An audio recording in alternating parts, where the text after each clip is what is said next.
ele estava sentado justamente à beira da estrada por onde o Senhor Jesus estava passando com seus discípulos. E diz aqui a Bíblia, no verso 46, os discípulos e uma grande multidão. E acredito que o barulho das pessoas passando chamaram a atenção daquele homem. Todo aquele burburinho, todo aquele falatório, aquelas conversas, e ele então procura saber quem é que está passando, quem é essa pessoa, o que está acontecendo. E disseram para ele que era Jesus de Nazaré. Isso aqui para mim é revelador, irmãos, porque disseram exatamente Jesus de Nazaré. Mas Bartimeu, quando vai gritar, ele não grita Jesus de Nazaré. A sua exclamação, a sua forma de chamar Jesus é diferente do que ele ouviu. Ele ouviu Jesus de Nazaré, ou seja, Jesus que veio de Nazaré, o morador de Nazaré. Mas ao invés de chamá-lo assim, ele chama Jesus, filho de Davi. Ele ouviu de uma forma diferente dos outros. Por quê? Porque no coração dele se revelou uma promessa. Ele escuta Jesus de Nazaré, mas clama pelo filho de Davi, ou seja, por aquele Messias que haveria de vir, por aquele descendente de Davi que houvera sido prometido ao povo de Israel. É a esse que ele chama, que ele clama. É uma forma de dizer, ele não está clamando apenas por um homem qualquer. Ele não está clamando apenas por um pregador que agora se tornou afamado, mas ele está clamando por aquele homem que fora prometido para trazer a resposta ao povo de Israel. É a este que esse homem, este cego, esse mendigo, ele clama, dizendo: Jesus, filho de Davi, tem misericórdia de mim. Eu já começo então aqui a ficar admirado, queridos, porque a maneira pela qual você se relaciona com o Senhor já revela aquilo que você vai conseguir, aquilo que você vai conquistar através da sua fé. A maneira que você se relaciona com Deus demonstra o grau de intimidade que você tem com Ele. Para Bartimeu, aquele homem não era um homem comum, não era qualquer um, mas era o homem da promessa. Eu preciso frisar isso bastante. Era o homem da promessa que estava passando, e ele então se sente compelido a gritar. Clamar significa isso, gritar. E ele gritava dizendo: filho de Davi. É o mesmo que dizer, você que foi prometido, você que foi profetizado, você que foi anunciado como aquele que traria restauração, liberdade, cura, bênção. Tenha misericórdia de mim, tenha compaixão de mim. E ele clamava isso, irmãos, e no 48, quero que você observe aí, estamos em Marcos capítulo 10, agora no verso 48, a palavra de Deus diz: e muitos o repreendiam. Muitos. Era uma grande multidão. E boa parte dessas pessoas estavam ali repreendendo. E eu quero te chamar a atenção para uma coisa, querido. O problema não está no repreender. O problema não está no repreender, mas no porquê repreender. Qual o motivo deles estarem se levantando contra aquele homem para repreendê-lo, para mandar que ele se calasse, para colocar empecilhos naquilo que ele estava almejando, naquilo que ele desejava conquistar? Por que que há pessoas que sempre fazem isso? Eu repito, o problema não está no fato de você repreender ou ser repreendido, mas especificamente no motivo pelo qual você está repreendendo ou está sendo repreendido. E o motivo que nós encontramos aqui na Bíblia Sagrada não faz jus a esse empecilho. Estavam repreendendo para que ele se calasse, para que ele parasse de clamar. Mas como é que você pede a alguém?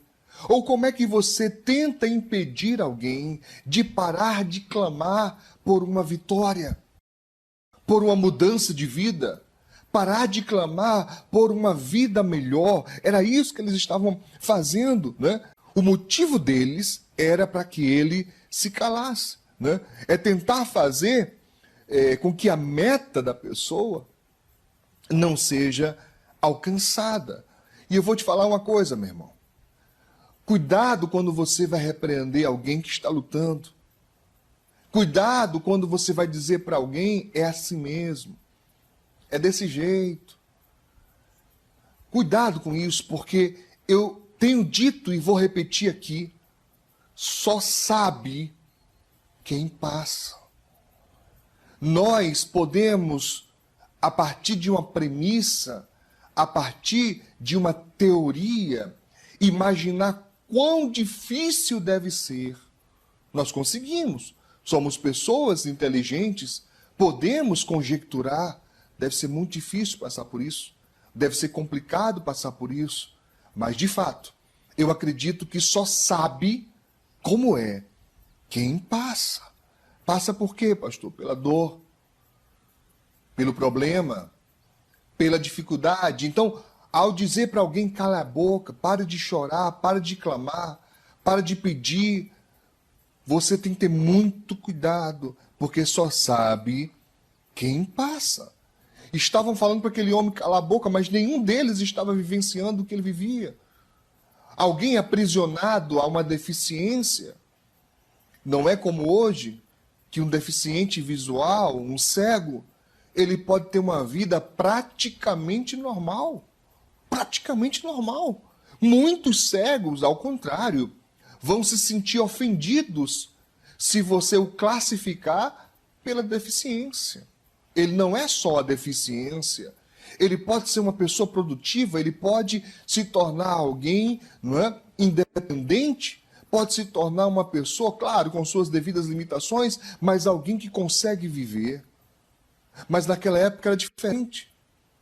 A pessoa cega, ou de nascença, ou alguém que ao longo da vida, por algum motivo, tenha perdido a visão, era uma pessoa que estava condenada, estava fadada a viver na dependência dos outros. E triste coisa é você ter que passar uma vida dependendo de outros. Por favor, não confunda isso com orgulho. Eu não sou a favor, de forma nenhuma, que em dificuldade você se cale. Que em dificuldade você não peça socorro. Veja, eu peço. Eu peço, não tem problema nenhum nisso. Não há nenhum demérito em você chegar para alguém e dizer para essa pessoa, preciso de ajuda, eu preciso de auxílio. Claro, nós não somos sanguessugas. Nós não vamos passar a vida inteira sugando de outra pessoa. Nós queremos ser produtivos, nós queremos ser independentes. E isso é uma meta maravilhosa de vida. Mas naquela época não era assim. E o homem estava ali, não é, vendo a oportunidade de sua vida ser mudada.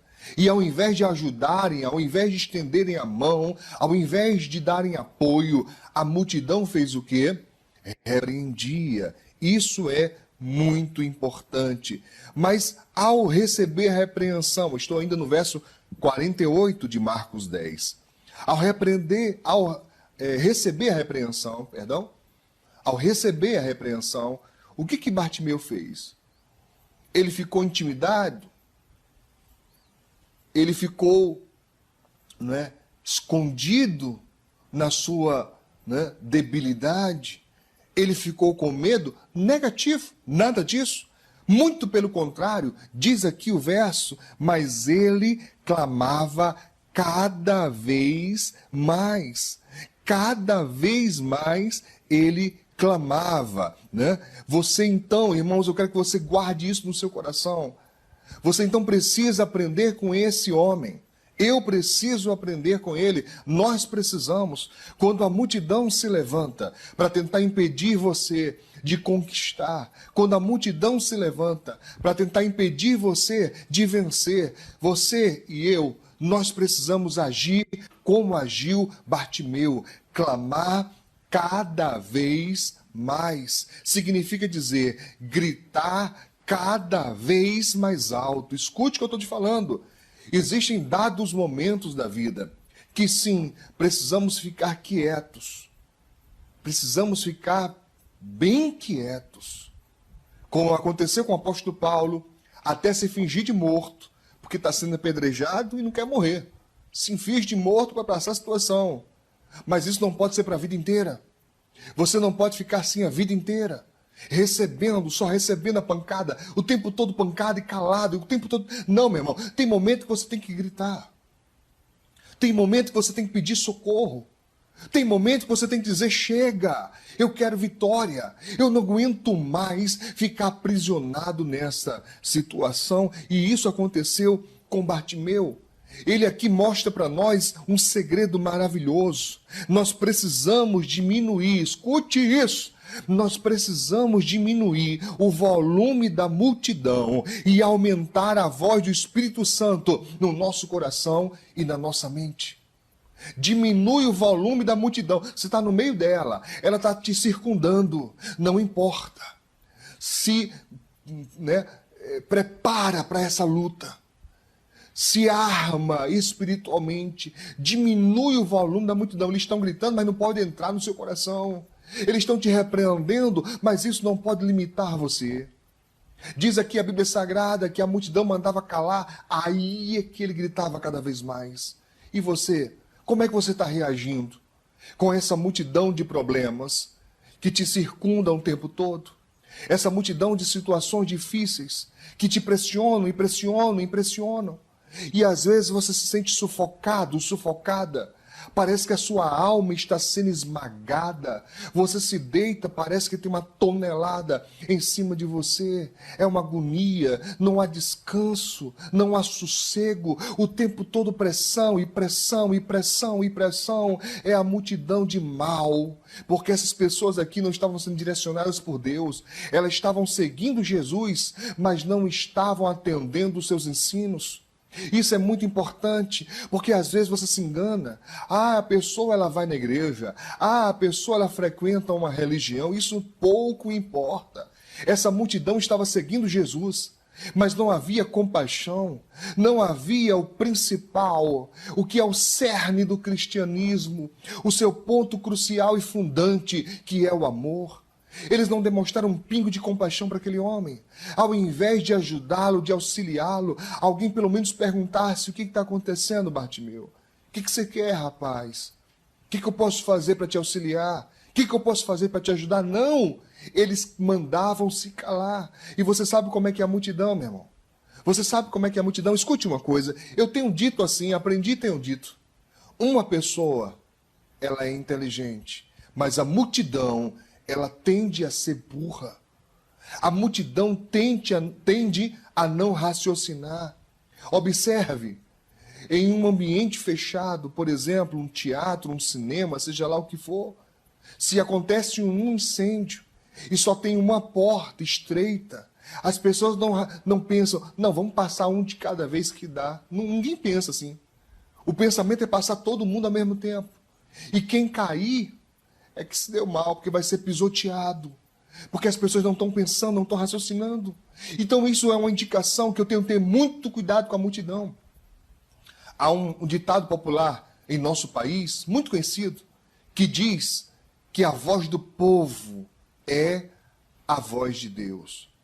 Eu tenho problemas com isso. Porque quando olho na Bíblia, eu vejo que a multidão, muitas vezes, é muito volátil. Sabe, ela, em um domingo, ela se reúne e pega galhos, sacode, balança os seus galhos, tiram suas roupas, colocam no chão para Jesus passar e dizem: Hosana ao que vem em nome do Senhor. Isso é no domingo. Na sexta-feira seguinte, a multidão se reúne novamente. E sabe o que dizem? Crucifica-o. Crucifica-o. Então tenha muito cuidado com a multidão. Tenha muito cuidado com ela. Porque muitas vezes ela não está a seu favor. Ela não está te apoiando. Quantos amigos você tem? Existe, eu não estou dizendo que não existe, pelo amor de Deus. Existem amigos que calam a própria dor para auxiliar na dor do outro. Que deixam a sua própria dificuldade em off para poder auxiliar o outro que está em maior dificuldade, ou pelo menos em uma dificuldade que essa pessoa, o outro, não consegue resolver sozinho. Existe, mas a multidão tende a tentar nos impedir. Glória a Deus? Maravilha! Em nome de Cristo.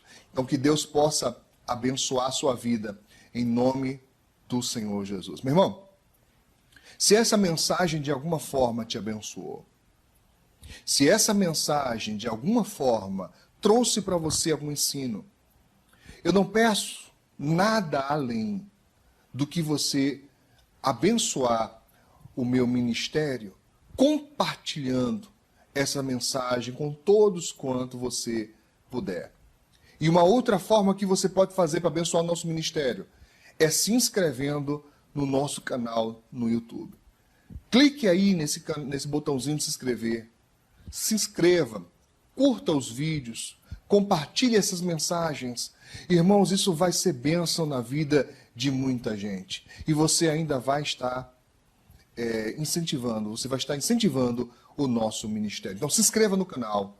E eu tenho certeza que você vai ser comigo um semeador de boas novas, de boas notícias, em nome de Jesus. Que Deus te abençoe, a você, a sua casa e a sua família, em nome de Jesus de Nazaré.